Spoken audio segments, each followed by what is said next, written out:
The lineup of cartoons on Nickelodeon in the 1990s was a huge part of millions of childhoods, and one of the biggest shows to be born during this golden age of cartoons was Rugrats, a show about a group of babies having all sorts of adventures, many of which would be the result of their imagination or their misunderstanding of what was actually happening around them.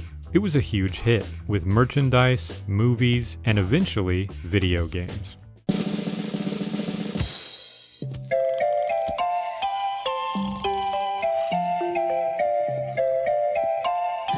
In 1998, developer In Space released Rugrats: The Search for Reptar for the Sony PlayStation. Selling an eventual 1.5 million copies, it was described by the game's publisher, THQ, as a breakout PlayStation hit. They went as far as attributing the success of the children's market on the PlayStation to the game.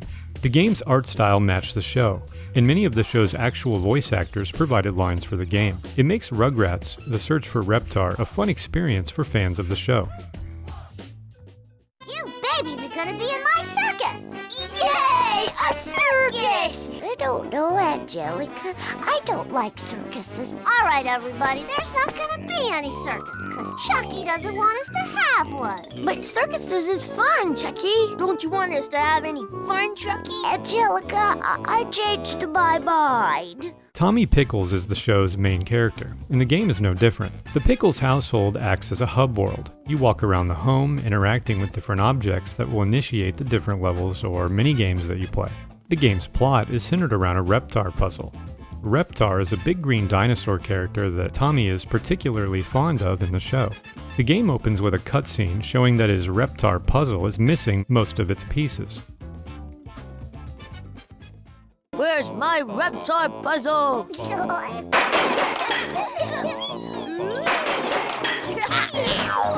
Oh, here it is. But where's all the pieces? Inside. You have to go around beating the different levels and collecting puzzle pieces to finish the puzzle, thus beating the game. Most of the levels are based on episodes from the show, like this mini-golfing level, Ice Cream Mountain. You actually get to play mini-golf as the different babies, with the owner of the place taunting you, matching his demeanor from the show. You don't want all that ice cream anyway. Boy, talk about phlegm.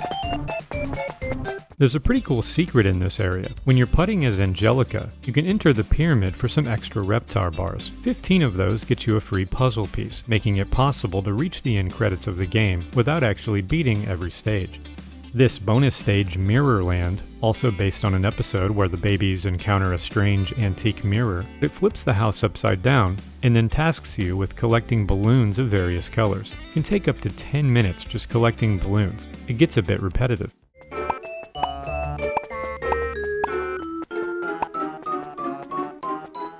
While many of the game's stages keep you around the house, a few of them will take you to other locations from the show. In the level Toy Palace, Tommy's dad mistakenly leaves you alone in a toy store, where you must find a way out, avoiding the various hazards that a store provides, like clowns and robots, and of course, Thorg. There was clowns and robots, but now everything's okay. Thorg hungry! Thorg want to eat!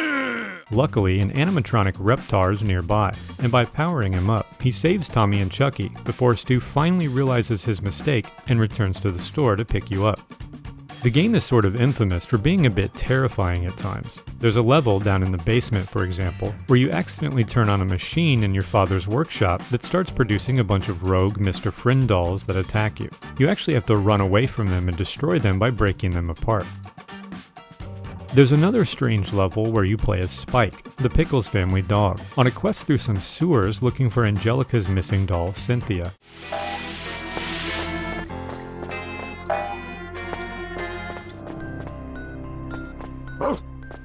In one of the stages, you're forced into participating in Angelica's circus, where all the babies get a turn. It's a series of mini-games where failure is pretty easy, forcing you to complete them all again to earn your puzzle piece. In another level, poor Chucky gets his glasses stolen and is forced to play hide-and-seek without them. There's a ton of RNG regarding where the babies can hide, and in this mode of hide-and-seek, you have to tag them and then race them back to the living room to win. 26 and a bazillion! Ready or not, here I come! Oh, I wish I had forgot my glasses. The music in this game is fantastic. The show has a very distinct style to it, and this game is a perfect match. Though being on the PlayStation 1, the quality of the sound can be lacking a bit, sometimes even popping and cracking. It really feels like you're playing through an episode of Rugrats. While it's not a groundbreaking game, it's still a great time with tons of references and secrets to find. Once you get enough puzzle pieces to complete the Reptar puzzle, the game right away takes you to the final stage, which is a victory lap, where you actually play as Reptar stomping through a city. Hey, you found all your puzzle pieces. Good job, kids. But now it's time to go night-night. You've all had a very busy day today.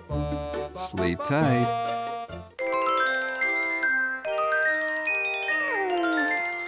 Reptar.